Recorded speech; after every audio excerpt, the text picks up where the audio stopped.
Lions. Let's go.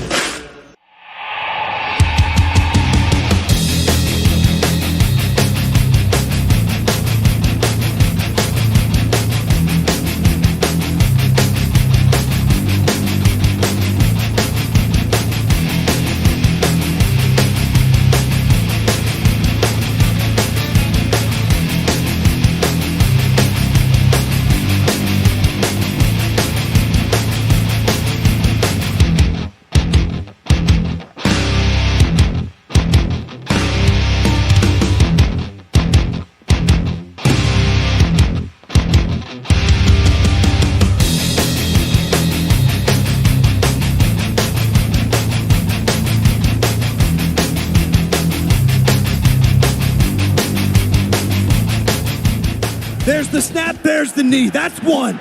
You stand up, Jared. Put those arms in the air. All right. Well, hey, good morning, everybody. It is the Rise and Grind Morning Show.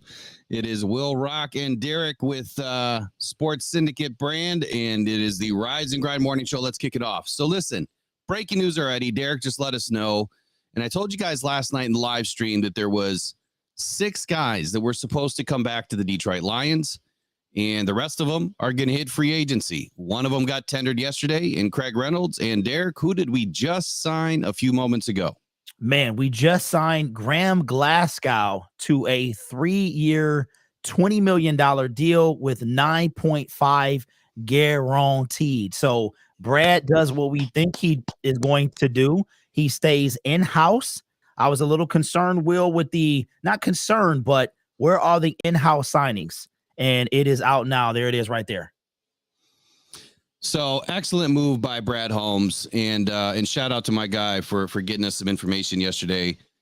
This is an incredible signing. Graham Glasgow was the best guard on the Lions offensive line last season. And yes, even better than Jonah Jackson. So Jonah did not have the greatest of grades. He battled injury all last year.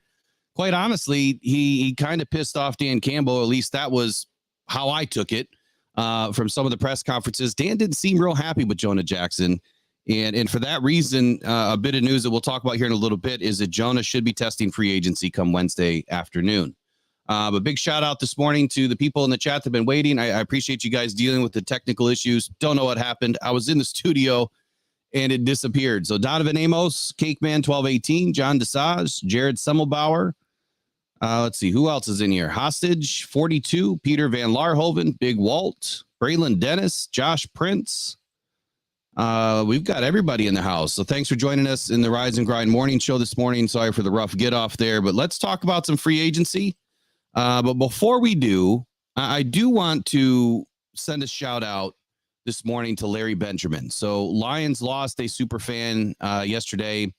The man that dyed his hair blue to honor the Lions and follow suit with Amon-Ra passed in his sleep yesterday while battling COPD. And I just wanted to give a shout out to his family and you know, for giving us an opportunity to meet Larry virtually and live vicariously through his super fandom of the Detroit Lions and his passion as a super fan, and how his story will be forever remembered for his dedication during the 2023 season. So shout out to Larry Benjamin's family, and may he rest in peace. Good morning, everybody. And you know what, Will? That hit me yesterday, bro. It hit me today. It's hit me now because we talk about lifetimes, right? And we were so close last year. And when you hear the passion in my voice, and when you see me being quote unquote ridiculous, this is why. Because I think about I know that there was some confusion yesterday with who passed, and they had to be cleared up. They thought it was the 66 season ticket holder. They had to clear that up.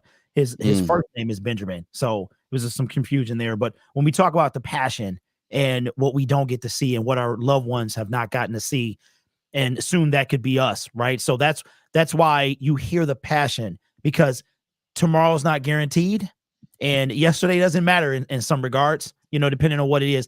Almost getting to the Super Bowl has no bearing on this year, right? So that's where the passion comes from. But absolutely, what a story he was. Shout out to Amon-Ra St. Brown as well, who retweeted his son's tweet and gave him a little condolences, man. So want to shout that, it's a big deal. And that's where the passion, Will, this stuff goes generations, bro. You are a person of that it's been in generations. And I don't know if my son will take it yet.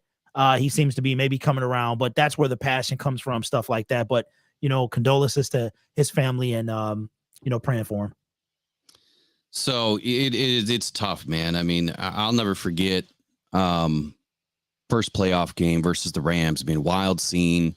Yeah. And walking around the stadium and the stories you hear about bringing, your past loved ones' ashes to the game and promise that they would never miss a playoff game at home. And this is the type of energy that Lions fans bring. And it's celebrated all across the league. I mean, the Lions are not the fan base that does this, but this is how important it is to be a fan and what it means to people and how dedicated they are. So, all right, we'll move on here to some free agency news. And Braylon Dennis, shout out to you for the $5 super chat. He says we failed him for not making the Super Bowl. And I feel you as well, Derek. So appreciate that. Thanks. Your sound auto plays, and when it does, you may not hear us talking because it kind of overshadows us. But I appreciate it, Dennis or Braylon. Thank you and good morning. Knowing your business. There it goes. That's gonna do it. That's gonna do it. That's gonna do it. Jared Goff delivers against his former team. Now all they have to do is take a knee 3 times, and this game will be over. Kind of needed that to get out of that moment there. So, all right. Look, now we're on to new moments. All right. So let's kick it up a notch. This is the moment of the year in the season that always serves as like a temperature gauge that I like to call it of, how did the Lions do last offseason?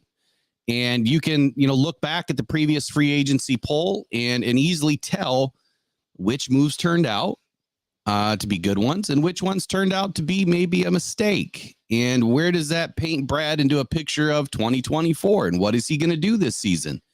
So first off, man, I'm going to get hot with it. Winners and losers of the 2023 free agency period.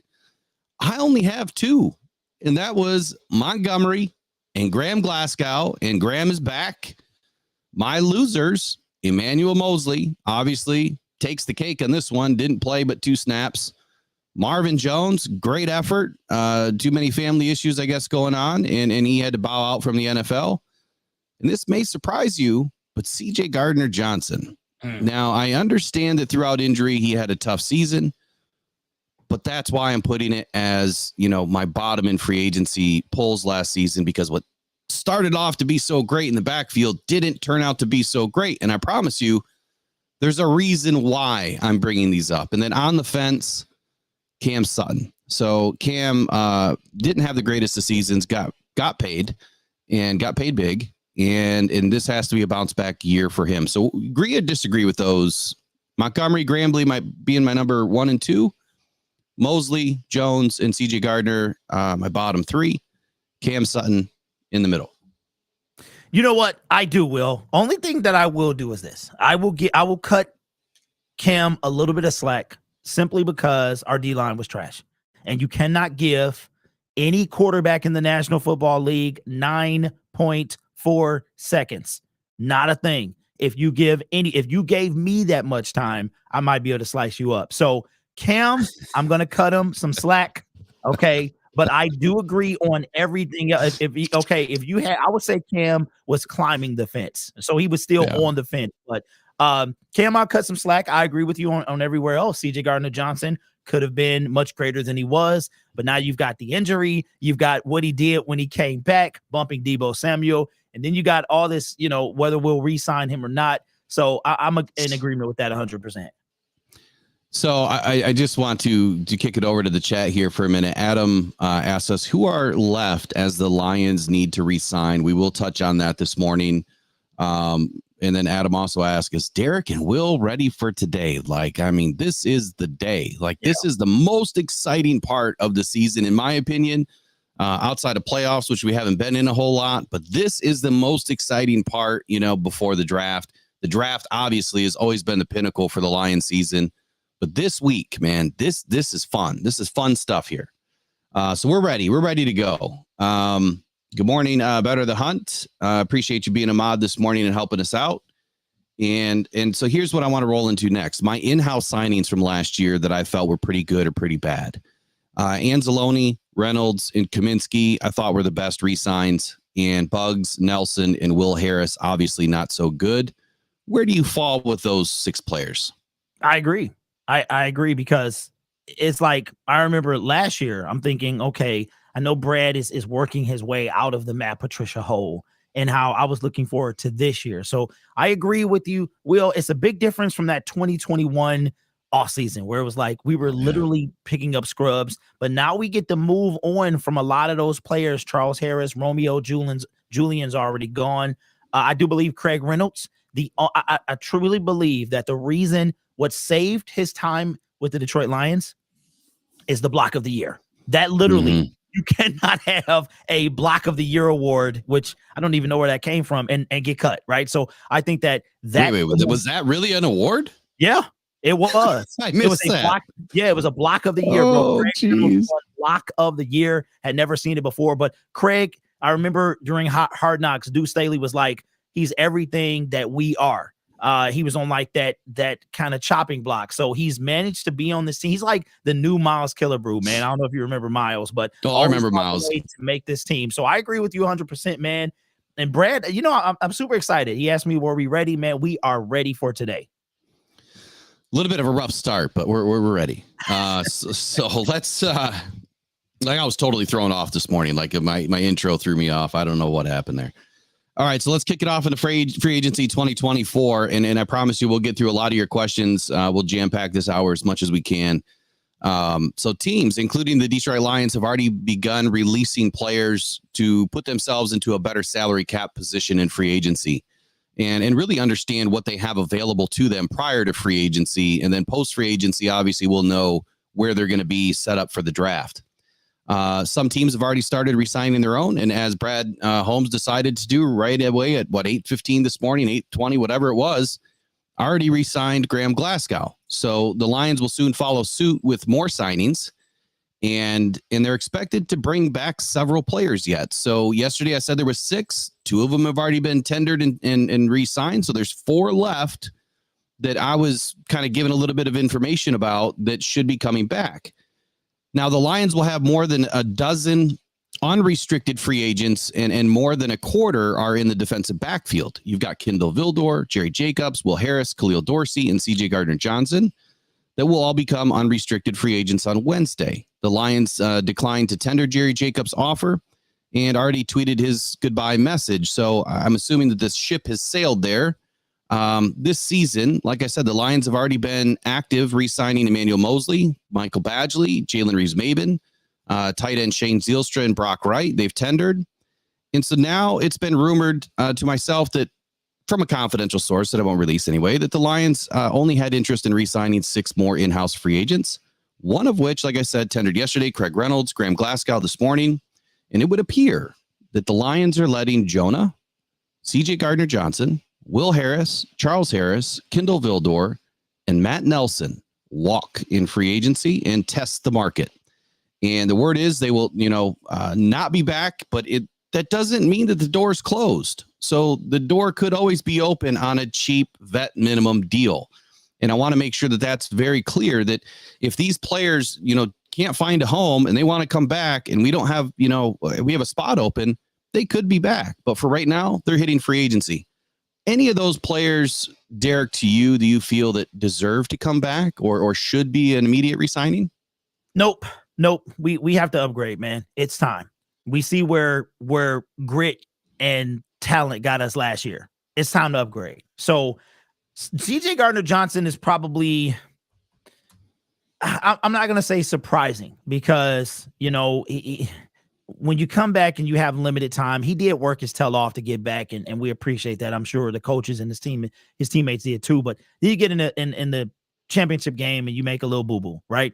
And now you're talking about all this stuff about, whether or not you're going to, do you want the bag or not? And he picked the wrong year to kind of stand on business because it's a lot of safeties out there. Some are better than he is. So the Lions are not going to be hurting at all as far as choices. So I think the biggest surprise is probably him, but everyone else I agree with. And people keep asking about Will Harris in the comment section, which is hilarious. But I do agree with that, man. It should be kind of an interesting day. I think I'm looking at Donovan Peoples-Jones and Josh Reynolds. Will those two be back, one or both?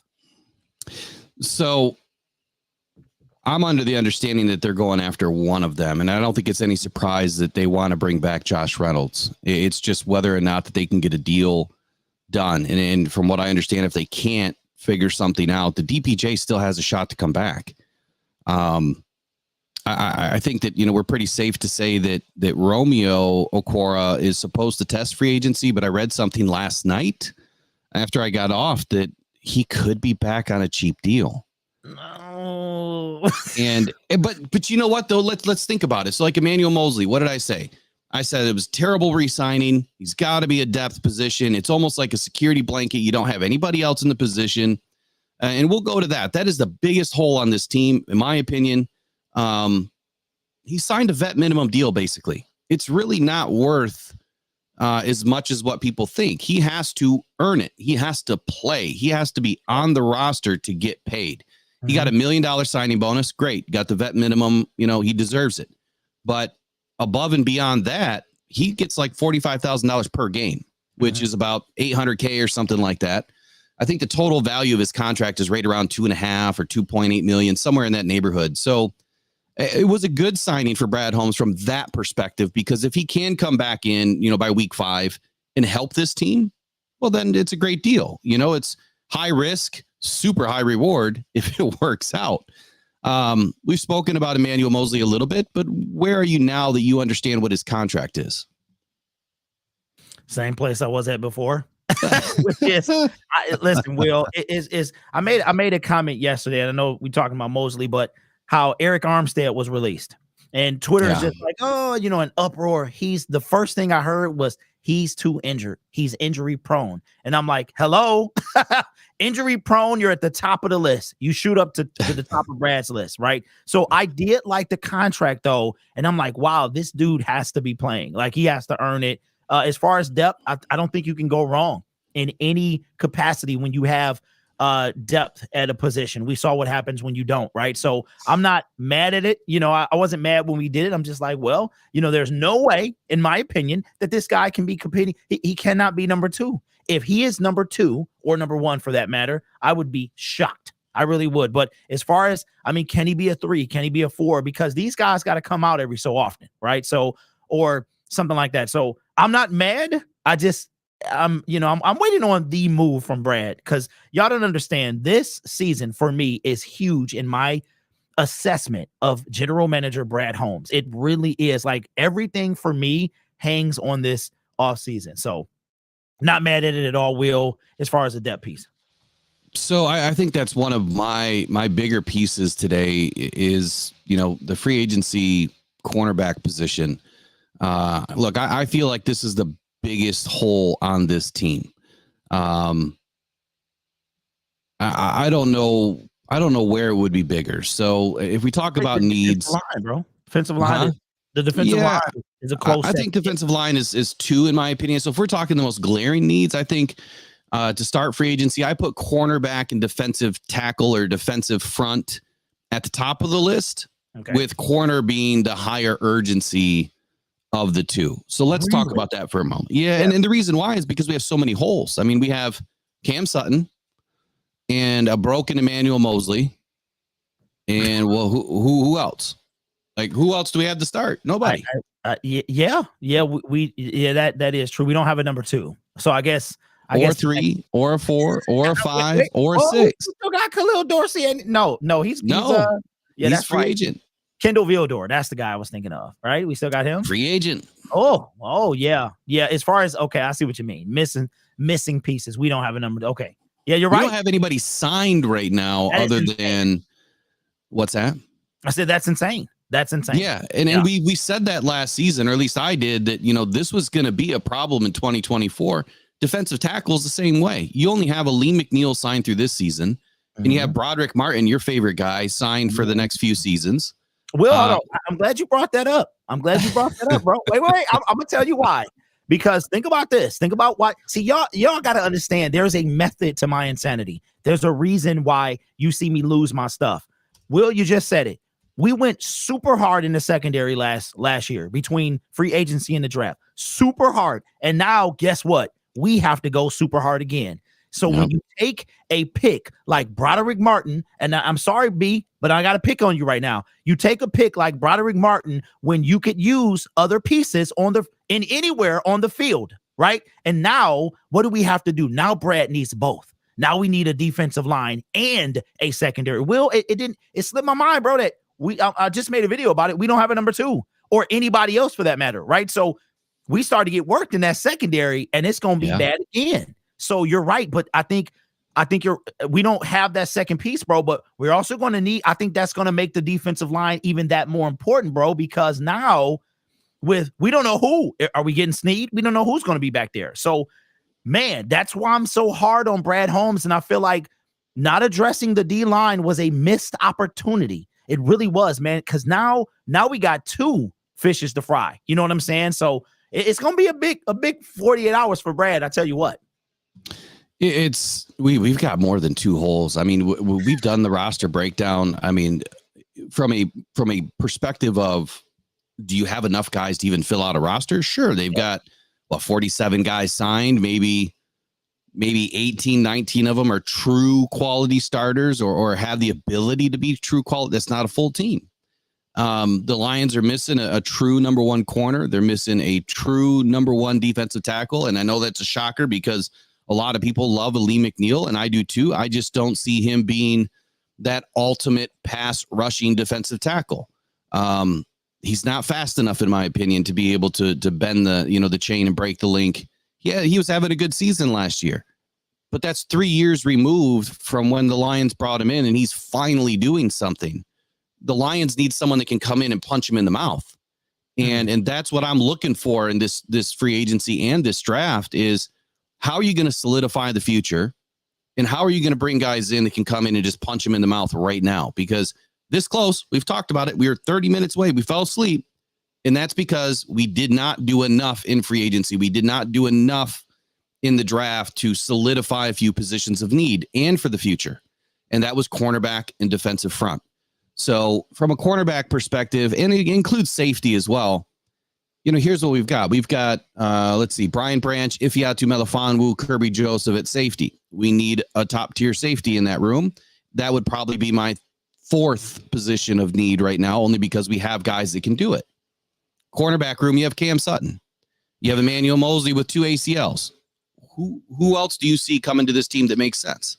And how big of a splash does Brad need to make in free agency now that the entire DB market is wide open?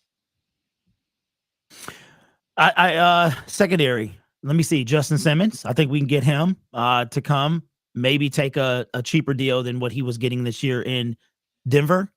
And I would love to see. I know everybody wants Snead. I know that, but I wouldn't be mad at a Greg Newsome. I wouldn't be mad at a guy who can start because I hear what you're saying and I agree, but I will not back down from a defensive line. That's just for me. If you get a defensive line, we have seen secondaries that are second rate show out because of their defensive line. If we talk about the San Francisco 49ers secondary, I'm not really sure who's back there, right?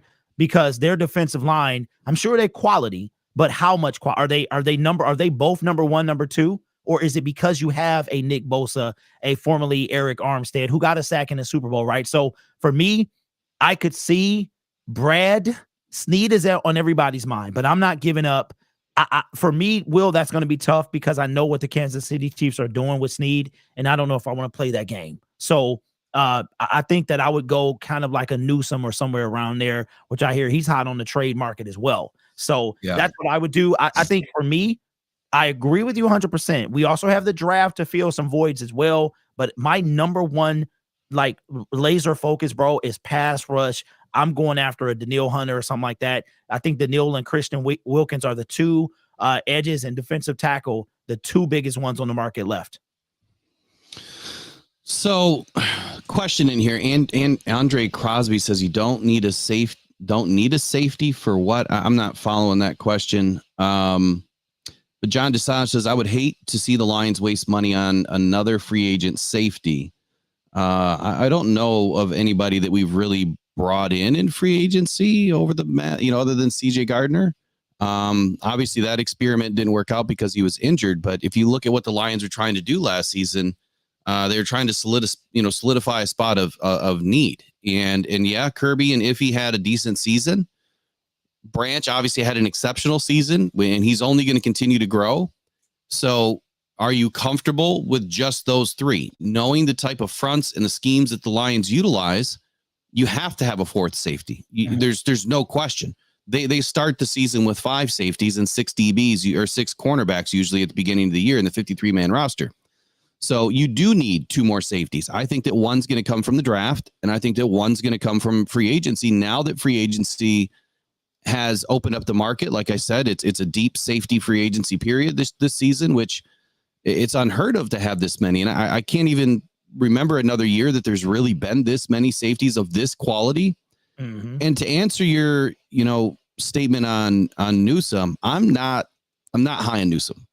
And the reason why, one, he's short. Now he has a long wingspan, but he is short and his grades were not that great. So he's almost like another CJ Gardner-Johnson where he doesn't meet the eye test from the measurables. Long arms, CJ Gardner, long arms, mouthy. Newsome likes to get active, with the mouth, which is fine. I just don't, for the type of money that they're going to spend on him, I don't see the difference in not going after somebody a little bit better. To your point on Snead. So I think that because the market has changed over the last couple of weeks, I think the market for Snead is kind of changing. Okay. I think that he would have been gone by now, but I think the Chiefs are trying to, like you said, what they're trying to do, they're trying to get a top pick for him. I don't think that's going to happen. I think that if they would take a 2nd round pick, he'd probably already be a Detroit Lion. Well, that's what the rumor is Will, is dropped to a 2nd. Like you hear 1st, you hear 2nd. So I think it's going to be one of the 2. But my thing, bro, is what's the price point for this year? Is it 19, somewhere around there? Yeah, so he's about 19.8, I believe, is the cornerback franchise tag. And I think that based on recent contracts that were signed with Jalen Johnson, he's going to be right in that same neck of the woods, $19 million a year, 4 years. So 4 years, 75, 4 years, 80 million, somewhere in that range. Okay. So I got a question and this can be rhetorical. Snead is 27, right? Yeah. I don't know when he turns 28. So we sign this, we give up a 2nd round pick. Because for me, bro, I don't even know if I'm giving up pick number 29. Like, unless because we could also get a defensive pass rusher or a secondary player. So you got, let's say Snead will be 28-ish around. You're talking about paying them this year, extension. You gave up a pick. So now we're talking about a 30-year-old, which is what Cam is. Cam is 29, I want to say, right? Somewhere around there. So now we're paying big money to this 30-year-old cornerback. So Snead is him. But how long will he remain him? And what are we giving up to get him? It's pretty good. That was pretty good. So my thing is this. For me, and Newsome's a short, sticky guy, bro. And I saw somebody comment in the comment section about you can't have a pass rush without sticky corners. Like, and I disagree with that. I think it goes both ways. And it does go both ways. So, if you have sticky corners, your middle of the line defensive front will look better. Yeah. The other way around, you've got a really strong defensive front, your average cornerbacks will look better. They feed off each other. So let's transition a minute here. Talking about corners, talking about the market for corners, I think that we're in agreement that it is a position of need. Your opinion is, and correct me if I'm wrong, that defensive line should be our number 1 area of concern. The only concern that I have with that is we literally have 4 holes at a minimum, 4, and that doesn't include camp bodies. So it's more like 10, 4 holes in the defensive back room, one of which is starting quality, the other 3 comparable backups that you're going to need in your dime sets, nickel sets, and things of that nature. So if they do not pull 1 or 2 corners in free agency, I would be surprised because we don't have the draft picks to go out and get multiple corners. We have a bunch of UDFAs and a bunch of low tier free agents playing on this team in 2024. And after what we just experienced in 2023, I don't want to see that. We'll see what Brad Holmes does. But I'm going to stick to my guns here. I think free agency corner is going to be Brad Holmes' biggest move, with defensive line being the second biggest move. And look, I'm not afraid to put it out there that he might grab 2 top tier free agents this year. And top tier is money top tier. So they could be, between that 18 to 25 million. So let's talk defensive line. Who's your favorite defensive line prospects right now today? Man, if I'm going off just being a certified monster, I'm going with Danielle Hunter. That's number one. Then I'm looking at some second tier guys. But the thing about it is, with Danielle, it's not about his age, it's about his price point.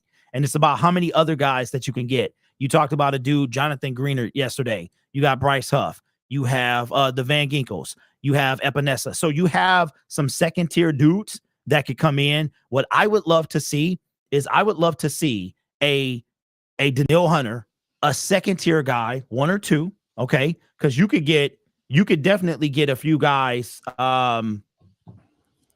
You could definitely get a few guys like that mid tier, because I think you can get 2 for the price. You could get maybe Epinesa and a Van Ginkel for, in my opinion, Will. I know you said he's making whatever you said he was like $6 million. $8 million is what they're projecting for Van Ginkel. For how long? Well, it'd be a multiple year deal. Okay, so that's in total, 8 years in total. No. That's per. No. Yeah. If somebody pays Van Ginkel $8 million a year, then they need to be out on the street. We'll work for food. That is ridiculous. Dude has earned a bigger contract, but not $8 million worth. So to answer your question, I would love to see a Danielle Hunter, waiting to see what's happening with Khalil Mack, and then some second tier people to replace. Oh God, Romeo and Charles. I hope we don't see Romeo and or Charles, because I'm just ready to upgrade. We need upgrade even in our depth position. So that's my number one guy, is Danielle Hunter. That is the guy that I hope we go after. All right, so I'm going to put it back on you like you just did with the corner. So Danielle is going to be 29, not 27. Yeah. He's going to be 29. You're going to pay that dude $25 million a year, 4-year deal, $100 million to come in at 29. No, I'm not paying him 25. See, how you gonna throw that with? I didn't even mention the price. All right. So but that's his market value right now is 25 million. 25 million? I thought it was 21. No, 20. No, I'm not paying him 25 million. Between Spotrac and over the cap, it might be a little bit lower. But if you look at the recent contracts that were just done, he's gonna. Okay, so let's just call it 22 million, even 22. What's $3 million?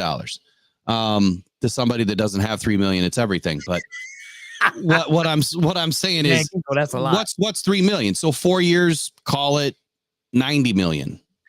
Well, Brad hasn't done a 4-year contract, so this would be a 3-year. So I would take. I mean, okay, anything so above 3-year goes up. Then the value goes up because a shorter term means you pay more money. Okay, well, what if Brad does a 4? If he does a 4, you're saying that will lower the per year average? Is that what you're saying? Yeah. And you'd be backloaded with a lot of zeroed guaranteed money in the last 2 seasons. Danielle got $20 million this year, I believe it was. I'm not giving him more than that. I'm not. You wanted 20. You put the what was it? The no franchise tag clause in there. Turning 30. He turns 30 in the middle of the season. I'm not giving him. I know Khalil Mack making 23, somewhere crazy. So for me, bro, I mean, there is a cap because of, like you said, we need depth. We need a starting corner, because I know Cam Sutton. Listen, Cam Sutton is going to be 1 or 2. He is. So let's not. People just try to act like we can cut him. I'm like, that's not happening. So I'm not giving Danielle. Nobody's trading for him either. Ain't nobody trading for Cam Sutton. I do have a cutoff, bro. And 20 million, around 20-ish is that for me. All right. So, but to answer the question on age, you don't feel that age is an issue with Hunter? No, because Danielle is a guy. He's like a fine wine, bro. He is just getting better and better and better. So and you know me, I'm big on age, bro. You can't be 36 now coming in wrecking like you about to make a difference. But Danielle is, if your production has not dropped off. Let's take Chris Jones, for example. Monster deal. I found out today it's even more than what they said the other day. What they initially reported, it's insane. And But he got $100 million deal.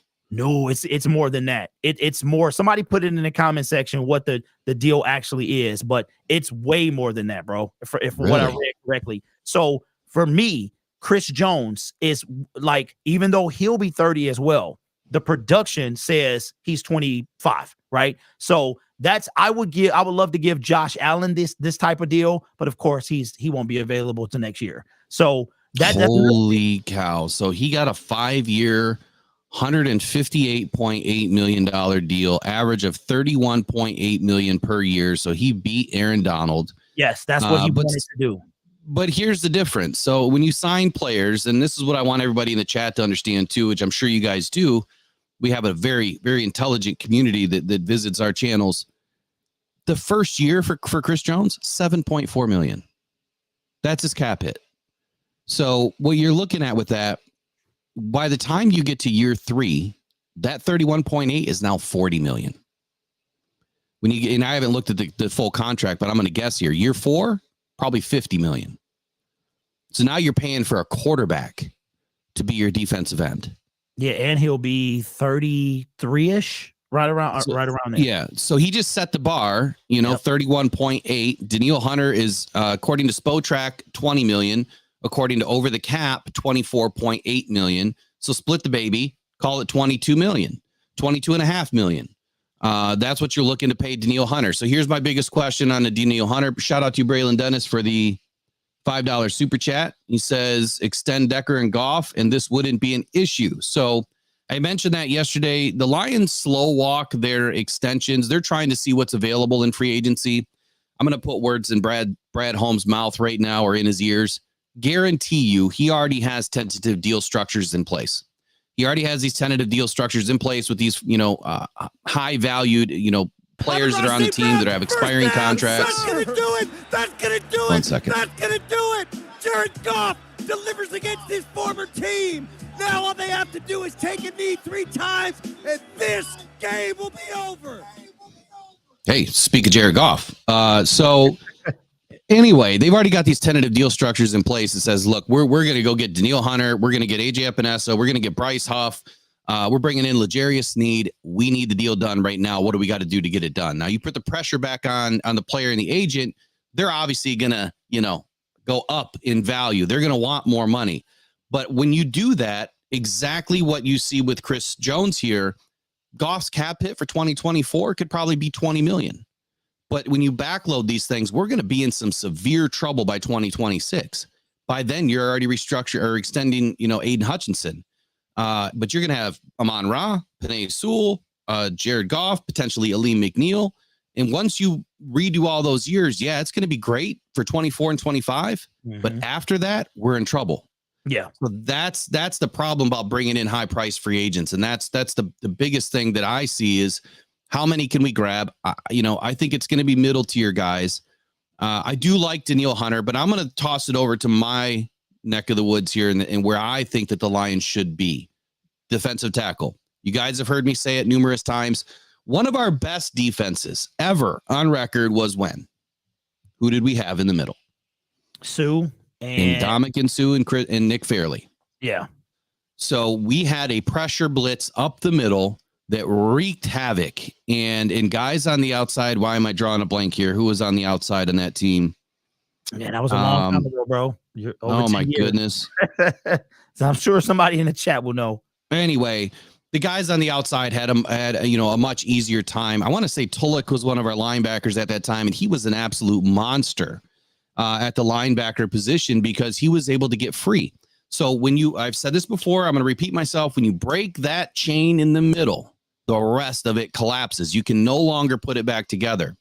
That's why your guards and your center have to be stout and your bookends have to be able to keep the edge out.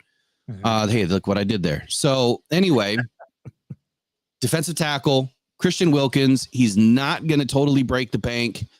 His valuation, I'll pull it up here in just a second, but I want to say it's around 20 million. He's a lot younger. The guy is one of the best in the middle.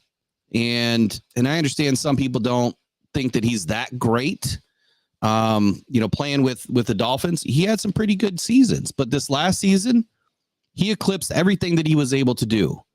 And with 9 sacks, through the middle, I would take that in a heartbeat. If you were to add a Christian Wilkins in the middle and he gets 10 sacks, Aiden Hutchinson's, 11 and a half sacks will probably creep up to 15, 16, dare I say 17 by having a guy in the middle, right? So let's just say he gets 15. Let's say that Wilkins gets 8. And then you add a guy on the outside like an AJ Epinesa or a Bryce Huff, and they get 6 or 7. Just those 3 guys combined was the total of sacks that we had all last season. So that doesn't include, or pretty close to it, doesn't include the linebackers. It doesn't include, all of the quarterback blitzes, safety blitzes, and everything else that we do. Imagine what Brian Branch is going to be able to do then, or Iffy coming off the end. And that's why I think that, in the middle is a better way to go. Over the cap has him right at 15 million.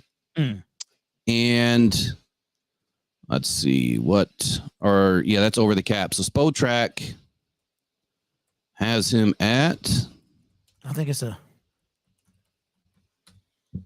what's that? No, I think it's either, I can't remember if it's 20.2. So split the baby again, 15 to 20, you're talking 17.5 million for a guy that is 28. Will be, 20, he's 28. He'll be 28 and a half when the season starts. So yeah, he'll be, you give him a 3-year, 62 million deal. Mm-hmm. I think that would highly benefit the Lions. You had a couple of void years. This team is ready to win now. So Ziggy Ansah and Cliff Averill, that was the guy I was trying to think of. Thank you, Hostage 4-2. Cliff Averill, man, he was a dog. Like, he was able to get his business done. And a lot of that was because we had a very strong center. Now, the coaching techniques and everything that's been known for decades has been the middle of the defense has always been the path to the quarterback. Because if you start opening up the middle, now your linebackers have an alley to get through.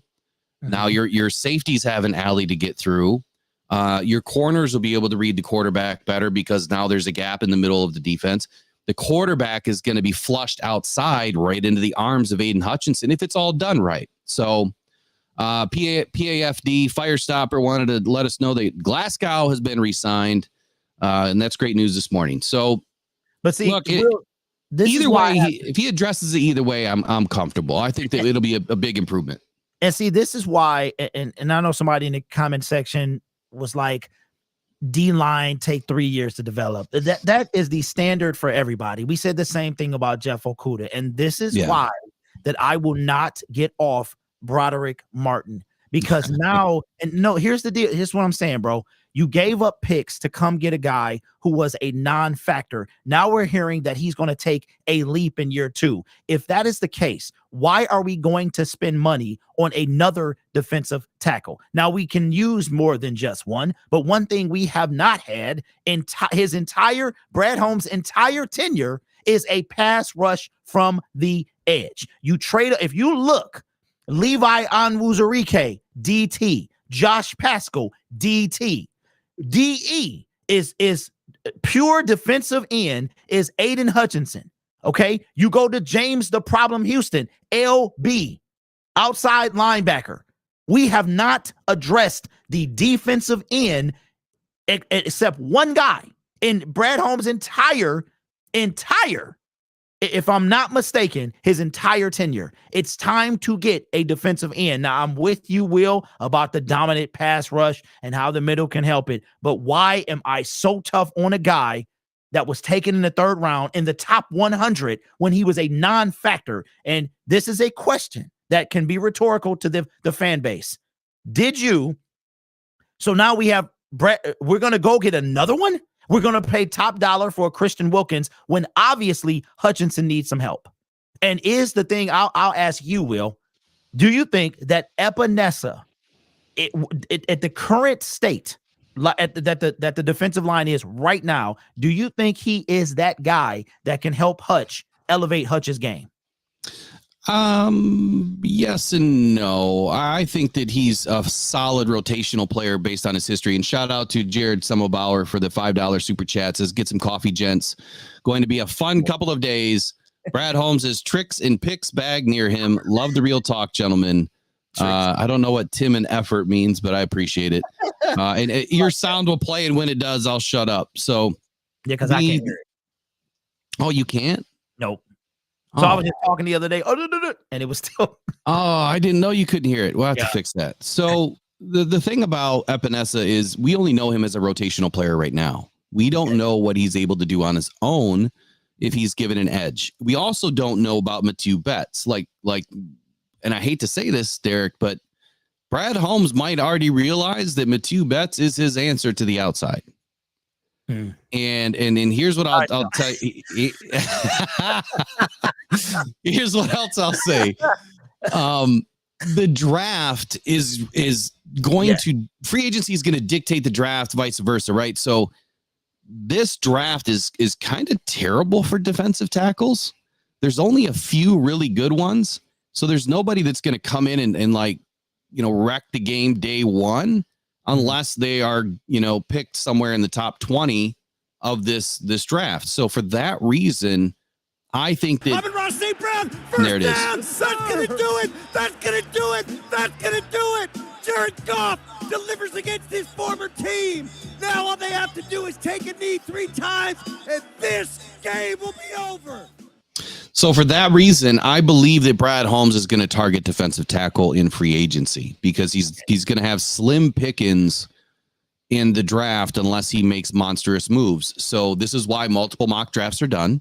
You do one, before combine, one after combine, one before free agency, one after free agency, and then your last one typically comes right before the draft because the team is constantly being reshaped and molded and nurtured and that's just how it is. It's just how the NFL works. So until we know what is done this week, we won't know where the draft is really going to shape up for us. So because it's a light defensive tackle draft, and you know what? He may get rookie Aurora. He may get a Dwayne Carter. He may get a Braden Fisk. He could get Darius Robinson. But I do believe he will find an edge in this draft. That will be somebody at some point. I don't know if it's year one, but if you add a dominant defensive tackle, let's just play with this role for a minute. Okay. You add a dominant defensive tackle. You already have Aiden Hutchinson. And now you add a mid to upper tier draft pick in Darius Robinson or a Chop Robinson. Okay. By having that defensive tackle and a Lee McNeil and Aiden Hutchinson, that rookie is going to have a much easier time doing his job. Look at Kobe Turner. I said Kobe Turner was going to be a dog. Lions didn't take him. Biggest mistake, I believe, in the draft last year. And he did what he did. And that's because he had a good defensive front that he could play with. Yeah. So grabbing a rookie this season or this draft season, I think is on his list on the edge. And I think the defensive tackle is on his list in free agency in the middle. And then again, corner. I think that corner is obviously the biggest hole. With all that being said, walk me down one more time. I know you want Danielle Hunter, but if Danielle Hunter is out of consideration because of the number, who are your second, 2-3 guys? If we can't, I don't mind spreading it out. So Danielle, you eggs in one basket, you know what I'm saying? And the whole carton of eggs is in a basket. I get it. I just want production. So with that being said, if we get a Danielle, that means that we have to get those true second tier, borderline third guys. That's when a Romeo would come back. That's when we would get somebody. In my opinion, I think that Andrew Van Ginkel is a second borderline third. That's where I'm at. So if we don't, or whatever reason, because he doesn't want to come here or Brad doesn't want to spend the money, I don't mind getting 3 guys to equal 1. I don't mind. So I don't mind a Bryce Huff, a Jonathan Greenard. I don't mind those guys coming. We just would need more of them. So it doesn't matter how he gets it done, Will, even if it's with the combination of the draft. That's what it's there for. We got a lot of holes, and free agency and a draft to do it, right? So I'm not opposed to however he gets it done. Just get it done. That's the only thing. And I feel like Edge, the reason I'm so focused on it is because he has neglected it. He has, for his entire time as general manager, he has neglected the edge in every way possible. So through the draft, and now we talking about Derek Barnes, who used to be a defensive end. Now he converted to a linebacker. I'm sorry, that is not an edge rusher. I don't even care if it's Khalil Mack at this point. If he gets cut, Brad better be the first one on the phone. That's all I'm saying, bro. Any combination will of how he gets it done, even if it's, and I hear what you're saying about DT. I really do. I'm just like, get an edge, bro. Get and do something you haven't done. Last year, Will, he didn't take a linebacker. I'm sorry. He took one finally in like higher than the Jack Campbell. Round? Jack Campbell. So before that, it was Derek Barnes in the 4th, right? So and we had Malcolm in the 5th or 6th or whatever. Yeah. So that's what I want him to do. I don't care how he gets it done, Will. Just get it done. So the other thing that I want to point out is he's never drafted a corner high ever. Chase Lucas, 7th round. Yeah. He's never drafted a number 1 corner. We had leftovers from Jeff Okuda and he quickly made, his peace with that. But yeah, I mean, it was like Thanksgiving leftovers. I mean, he was just a muddled plate of mess. And so now we're left with holes. We're left with big holes in the cornerback room. And so I asked the chat to send us a couple of questions in here, and someone had asked, what do we see for Mathieu Betts' role in 24? And my answer on this is simple. We don't know. We have no clue because we have not seen him play on an NFL team. Now we have, tape on him playing in the CFL, but we have nothing. We're going to have to see him in training camp to see just how good he is, just how good his get off is. Because he is extremely quick off the line and them playing, I think it's a yard or 2 back behind the line of scrimmage with that get off tells me that this dude has NFL speed and he definitely has the power. I'm excited about him. I can't wait to see him, hopefully get to meet him and have him on the show. But that would be my answers. Don't know. So for that reason, I'm not going to expect anything right now. I agree with Derek that the edge is obviously an important need and something that we have to address. So you talked about Van Ginkel. What about Bryce Huff? Yeah. How do you see him fitting in here? 3 years, 30 million projected. So about 10 million a year is what he's projected right now. Yeah. I would take Bryce Huff and like he would be. So you asked what my number 2 would be. It would be between him and Greener, like whichever one would fit the bill better. Because I think it's in order of Daniil, then those 2.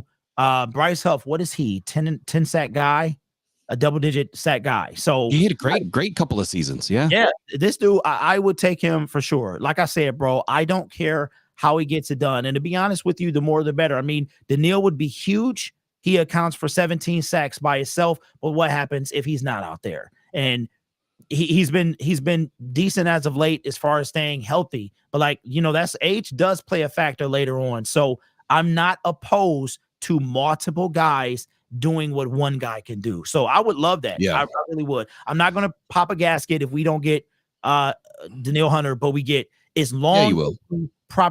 No. He have to properly address it. Now, if he doesn't do that, Will, then I have to.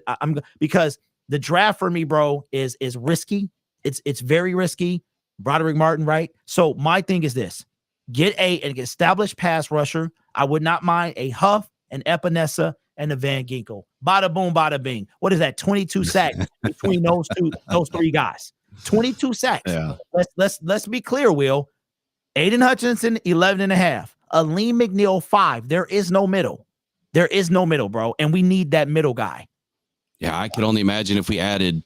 Like, again, I'm going to say it, Wilkins, man. If he comes in and slaps 8, Aleem slaps 5, Aiden slaps 15, man, we're going places, especially if we do add an edge. So a couple PSAs here. Look, if you guys have not checked out sportspider.com yet, please check out our sponsor. They're an amazing sponsor. We have over 230 some odd people in the stream this morning. Please check it out. Give them a quick look today. Their link is in the description. That's sportspyder.com. If you want all of your sports in one place, that's where you're going to get it. They do an amazing job at clawing everything in, all the different sports teams, all of your favorite sports that you want to watch, read, listen to, all in one place, sportspyder.com. So here's where I'm at. Defensive tackle's got to be a big need. But here's what I want to tell you.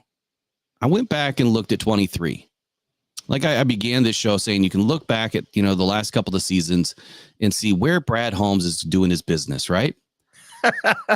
So 2023, there was not one guy that the Lions didn't take a visit with that ended up a Detroit Lion. So if they took a visit, they drafted him. Hendon Hooker, top 30 visit.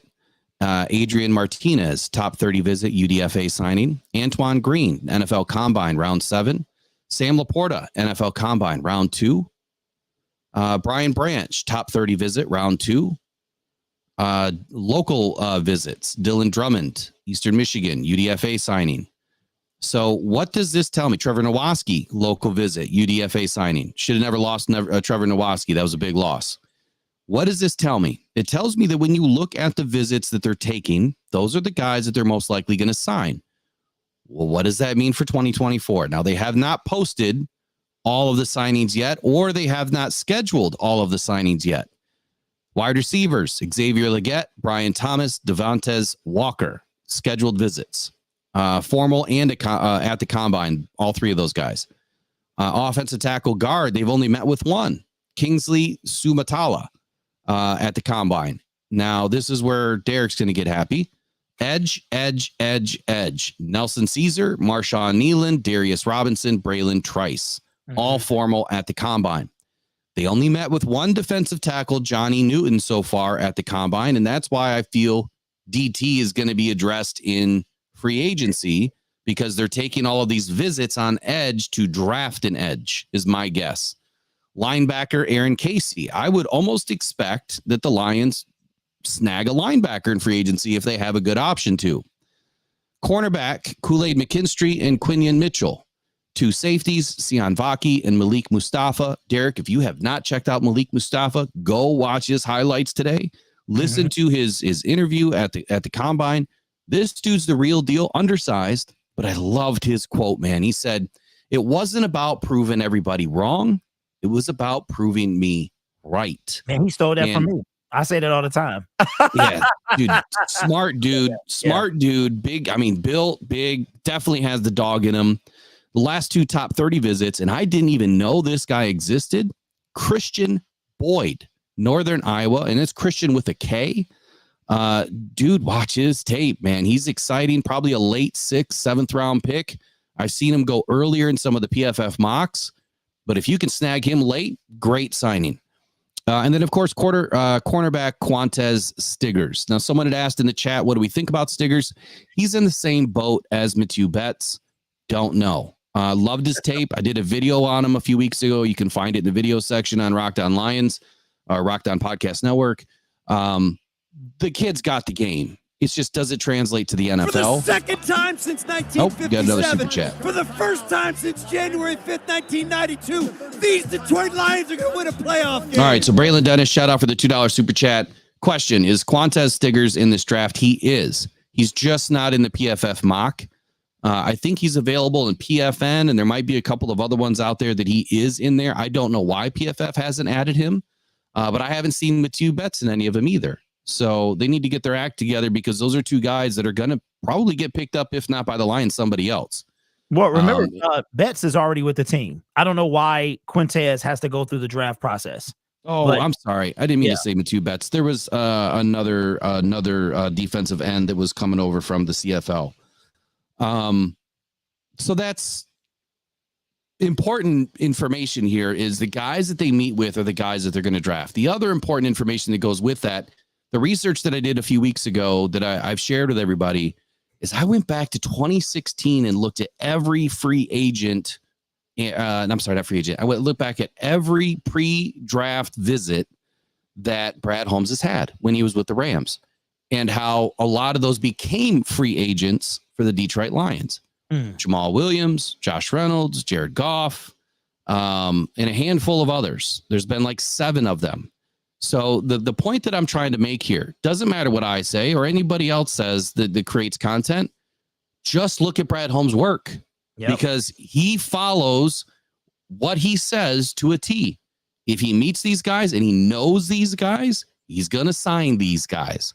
And I don't know how else to say it. So what do you think about all this mumbo jumbo that I'm slapping out there? No, Will, I think that's one of the ways you can be successful on YouTube and any other business is to watch the numbers. And I think what you said is spot on. That's how, and I laugh and chuckle, man, because Brad has done everything. Like you can't predict the draft. That's 100% sure. But what you can say is he's going to take care of his guys first. That's been established for 3 years now. And we expect to see that. And that's why this year, to me, was going to define, is Brad Holmes 100% this guy? Or does he have a little spontaneity, a little spiciness in him? Does he think out the box a wee bit? And what I mean by that is it all about dollar store, 29, 2 for $50? Is it about that, the dollar menu? Or is it about, you know what, we might need that extra talent to go all the way? And so I think that if you follow the patterns, you will see the one thing you cannot predict is what he's going to do in the draft. But I do I really think he's going after Danielle Hunter only because at the trade deadline, supposedly he tried to. So that gives me encouragement. Great video, by the way. Yeah, thanks, man. That gives me encouragement that, you know what? Because I'm telling you, if Brad does this, he gets that pass rush done, man. It's a wrap. That's what I'm talking about, number 9. Someone just subscribed. Appreciate it. I didn't catch the name though. And do us a favor. So at Rocked On Syndicate is where this show is going to be moving forward by April 1st. So we've only got a few weeks here where we're trying to push this out to the subscribers of this channel. And I think Derek shares it on his channels too. But at Rocked On Syndicate on YouTube is where this morning show is going to be. We're going to be adding days, adding extra time. As it allows. I may be on by myself at times. If Derek wants to be on by himself, he's more than welcome to do that too. It's a collaboration for a reason. We're going to try to fit it in and make it work for everybody. We're trying to bring you guys the best information, quality information, factual information. Transparency is big in this industry. I think you got 2 guys here that believe in that and believe in trying to do things the right way. I would like to get one more take here, and then if you have any questions or anything you want to add, feel free to throw it out there. But you brought up Khalil Mack a couple of times. So he's under contract right now with the Chargers, right? Yep. It would take a trade unless he's going to be cut. They've got 3 days left, barely, before they have to cut him. Get him into free agency. What is your overall thinking on Mac? We had a conversation offline about this, so I want to get your take and then kind of throw out my take, whether it's for or against, and see what the people think. Okay, so my take on should the Lions go after him if he's cut? Say that again. My take on should the Lions go after him if he's cut? That's what you want? Period. Go after him at all. Trade, cut, whatever. I'm really not for the draft capital at this point because that draft capital for me, Will, would have been kind of a trade deadline thing because I felt we could go the distance. And maybe if we had have done that via, whether it was a cornerback or defensive line player, we could have been in the Super Bowl. Like maybe that would have been that. So I'm not big on trade capital right now or draft capital right now, knowing that he will probably be cut. Now, if he is cut, I think that could be a big deal because now you're talking about a guy that you could get that, okay, he got 17 sacks last year. 6 were in one game of Jimmy Garoppolo. So let's minus those. And let's say that he is that 7 or 8 guy, which is that middle guy that we did not have last season. If that happens and we could get him on a deal to say you want to play for a winner, because he hasn't done that yet. He has not done and went all the way. And a lot of teams see that the Lions are serious. So if he is cut, I would not mind if Brad is the first guy on the phone saying, here, this is what we're building. You see it. You can help be a leader. And then that could take a lot of pressure off a guy like getting a Danielle Hunter. Then I would be cool with those second tier, third tier players, bro. I really do. Max age does not bother me, only in a cut pickup process. Okay, so his age doesn't bother you Period. as long as he's cut and then picked up Well, it versus doesn't bother me, period. But not at all. Okay. not at all. Yeah. So yeah, I think we're in a little bit of symmetry here. I mean, look, the dude's got incredible grades, right? 91.8 overall, run defense 90.8, pass rush 86.3. Last season he racked up 41 tackles, 6 forced fumbles. That's incredible. That is 18 sacks, 59 hurries, and 11 hits, and 88 total pressures. The thing that I will tell you about Mac versus anybody else that's on the Lions team right now is his pressure rate to production rate is incredible. Pass rush win rate matters. And when he creates 88 pressures, but he had 18 sacks, 59 hurries, 11 hits, and you add those numbers up, that should equal 88. That's big time production. Big time production. The thing that I was worried about when we had our first conversation is trading for him. yes. I would not trade for him because then you're bringing in his contract, which, he's set to make. Let's see what his contract is real quick. Like 20-something, 23, I believe it is. Or maybe that's dead cap or something like that. It's not cheap. So 2024 cap number 38 million. And they still talking about cutting them. Yeah. Well, they would save 15.2. No, I'm sorry. Yeah, they would save 15.2. No, they would save 23 million, dead cap 15. So they would lose 15 million just by cutting them. So here's what I would say. If you take his cap number minus the dead money or the savings, then I think it would be fair to say that he would want probably $20 million.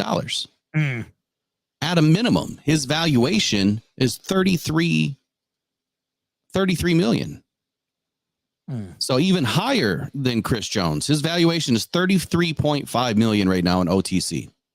That's tough. And yeah, so that's where I'm at. Like if he's cut and he's willing to go ring chasing, I don't know that the Lions would be his number one destination. He might want to go to the Texans or, Philly or something like that. But the Lions should definitely be in that conversation. I do agree with that. Okay, here's the deal. I think he's ring chasing it. If he gets cut, he's ring chasing. He may take a smaller deal. Okay, Will, if you're ring chasing, what other team are you going to? The Kansas City Chiefs. And they just paid Chris Jones a bunch of money. Let's be real, right? If you're picking the NFC, that's the easiest path to get to the ring game. It's just like the NBA with the East versus West. The NFC is the easiest path. Now, if you had to pick NFC teams, it's a good point. It's a good point. Who would you pick? The Eagles, they just lost Fletcher Cox. That might be a thing. Right, that's why. Kelsey retired, so now you got the new center, right? The collapse of historic proportions that they had with the man Jalen Carter and Jordan Davis and DeAndre Swift and all them guys, right? Would you or do you want to come to the Grit Warriors, the Detroit Lions? If I am any free agent, bro, you got to print t-shirts. You got to print some t-shirts. Listen, if I'm any free agent, I'm like, that's where I want to go. Dan Campbell, welcome to Detroit. Detroit has become a different beast, man. And if I'm any free agent, I'm like, that's where I want to be. So Khalil, he can go anywhere in the AFC. Guess who you got to get through? Patrick Mahomes, Joe Burrow, Josh Allen. Have fun with that. Lamar Jackson Wilson. Or come on over to the NFC where the path is a little bit easier. So why not the 49ers? I mean, they've got what, 5 compensatory picks that they could trade for him? Yeah, 49ers, man. They are, the 49ers are the easy choice. But guess what? They've been to the Super Bowl twice and they lost twice to the same team. Don't you want something fresh? Now, if I'm Khalil, I'm looking at California. I'm looking at California weather versus Detroit, and I'll pick Cali. It was gorgeous. Well, we was there, bro. It was beautiful. Yeah. Well, he's an LA guy. I mean, he loves the West Coast weather. Outside of the 49ers, Detroit is my number one destination over Philly, over Green Bay, over Minnesota, over anybody else. It'd probably be them. But they got a stench, though, Will. They got a loser stench. 2 Super Bowl losses to the same team in 5 years. Come to something fresh. The Detroit Lions. The Detroit Lions are like Whole Foods, bro. Come on over. Let's win this thing. All right, so let's put it out there. Khalil Mack gets cut between today and Wednesday, and he's willing to take $20 million, 1 year deal, $12 million guaranteed. You're going to take him over a Christian Wilkins on a 3 year, 4 year deal, a Daniil Hunter on a 3 year, 4 year deal, because they ain't going to bring in both. Guarantee it. So Mac would be your third option. Mac is my third option with the deal being right. Yeah, he's definitely not my, and only if he's cut. Okay. Hey, shout out to Better the Hunt. $10 super chat says, before defensive end, a D-line, or secondary, I'm all in for a clutch kicker. Just want to see Derek's head implode. Got to keep a sense of humor in all of this. Shout out to BTH, man. Yeah, man, your head implosion is worth $10. I love it. Thanks for the shout out. The scanners, just like turn into a watermelon. All right, so are we going to snag a kicker in this draft? I don't know. Is there going to be some available in our last pick that we have right now? I think it's 247. There absolutely will be, and it would be a reach, but I think you almost have to do it. I don't see anybody else sitting in the last pick that I would really want. Bounces through a hole. There it goes outside 20. Gibbs 15. Gibbs 10. Angling to the end zone. Touchdown, Detroit Lions. Oh, baby, what a run. So there's the second t-shirt idea. We need a picture of Derek's head exploding. And then on the back, it says Grit Warriors. So they'll be coming soon. We'll have some available maybe after the draft. We'll get something going. Oh my gosh. It just have pass rushers popping out of my head. And that would be hilarious. Got it. Exactly. All right. So what else does anybody want to talk about this morning? I got two quick ones, Derek. And this one I came across at about 6 o'clock this morning. I've been watching a guy on YouTube for a while, and it's someone that I can't believe has not landed on a team, because talking about kickers, the dude's got a leg. And that is shout out to Destroying, man. He has earned himself a spot. Let me pull up my notes here. He has earned himself a starting kicker spot in the XFL or with the XFL Brahmas. Kid's got a cannon for a leg, made an incredible amount of wealth on YouTube by showing off his leg, has made connections all over the NFL. I mean, with some of the biggest NFL celebrities, regular celebrities. I mean, the guy's doing it big time. He is putting in the work. I hope at this point that this guy can finally live out his dream. He took a very unnatural path and one that may lead to the NFL. So I'm wondering now, if he's seen some of the success of some of the guys that are entering the draft this year, he's finally going to be able to kick in a game type situation. And now maybe that'll transpire into something bigger and better for him in the NFL. I love this kid's leg. I just think the teams are not all in on him because he's too much of a YouTuber. Mm-hmm. You know what I mean? Like, he's too much of a personality, and maybe they don't believe in his ability. And so now he's going to take that extra step, no pun intended, and try to kick his way into the league. So shout out to Destroying. Wish you nothing but the best. Yeah, facts. Last thing I wanted to say, and this news that came out last night, the Bears are losing out right now on the Justin Fields lottery. Ryan Poles is kind of holding this guy hostage, thinking that he's going to get a first round pick, and he's not. So the Steelers decided to sign Russell Wilson, which is already kicking free agency off today. So it sounds like the Bears are asking too much. I mean, look, Fields is a running back. A lot of teams would love to sign him as a running back. He's also a player that the Lions have struggled with. So to Derek's point, we're probably going to bring in, another amazing quarterback with legs and Caleb Williams or Jaden Daniels to the NFC North. The Lions need to address two big holes at a minimum: defensive line and defensive back. Derek, I'll kick it over to you for final thoughts. We got a subscriber that just subscribed, Kenton West. Appreciate it. As soon as that's done, let's get some final thoughts in. All right, go for it, Derek. Okay. First of all, thanks for everybody making this one of the best shows I think we've had since we've been on. Don't forget to subscribe to Rocked On Syndicate Sports, because April 1st, we're going to be moving exclusively over there.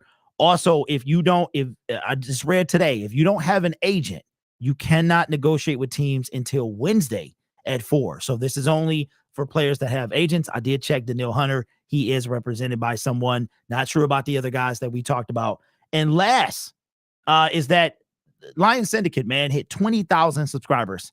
And I am now the biggest channel that does not have a company backing them, a digital media group backing them. And that's all because of you wonderful people. And Will and I are intent on bringing you a greater class of Detroit sports shows. So with his Rocked On Network and my Syndicate Network, and now this collaboration, which is already off to a great start, we plan to be around for a long time. So thank you guys. Let's have some fun, and hopefully my head does not explode this free agency. So you guys are awesome, man. We will catch you on Will. When are we back on, bro? Is it still well, right Thursday? now it's pending for Thursday. Okay. Obviously I'll be more available throughout the week. I'm supposed to have a procedure tomorrow, and Right. thanks everybody for the shout outs on the procedure. It's just a minor deal here. Hey, Nothing crazy. Man. So, Yeah. So here's the thing for me, man. Being independent and doing this is tough. It's stressful. It's a grind.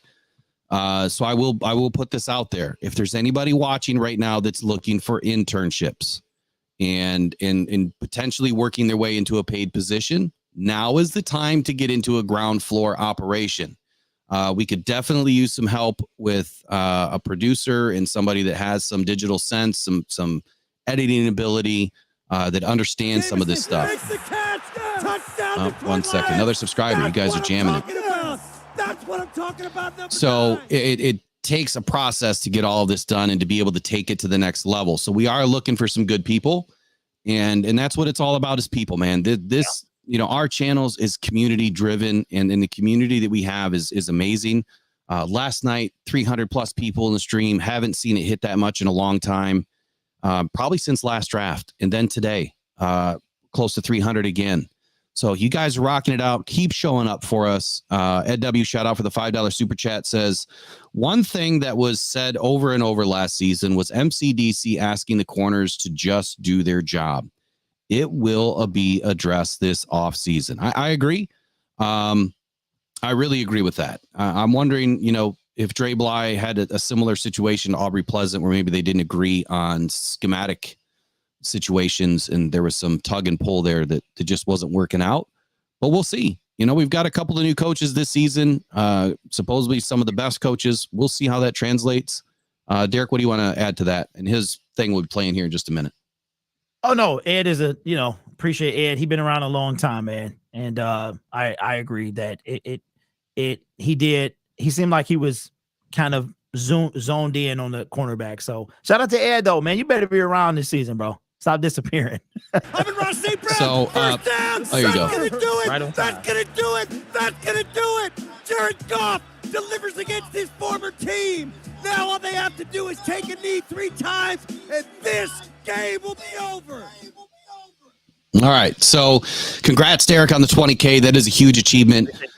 You were just a few steps away from hitting 100, which I know is your ultimate goal. You will get there. I promise you're going to get there, man, with all the work and all the help that he's given me too. I mean, to start my journey on YouTube required a lot of phone calls to Derek to figure out a few things. And he was very, very helpful and instrumental in helping me understand YouTube a little bit better. So look, we're growing. We're growing. We're having fun. My goal this year, another subscriber, man. You guys are jamming it out today. It's the grid effect, the Derek effect. There we go. My goal is 10K this year. Make it happen. Share it with a friend. Share it, with a Lions friend. It doesn't matter who. Just share it. Have some fun with it. We'd love to get some more people interactive with the show. Get you guys on the chat. Obviously, going from 100 people a show to 250, 300, it's a little bit more for me to manage, but that's why we need some help. So, all right, y'all. I hope you guys have an excellent day. There's going to be a ton of news jamming today. It's free agency starting here in 2 hours and 5 minutes. And Brad Holmes has already got things rolling with Graham Glasgow. Welcome back to Detroit, Graham. I can't say that I'm surprised because you were a big part of success last season, and we're looking forward to having you around for the next 3 years. So, Derek, it's been a good morning. Make it a great one, brother. You have a good day. All right, y'all. To the chat. Peace. We'll see you.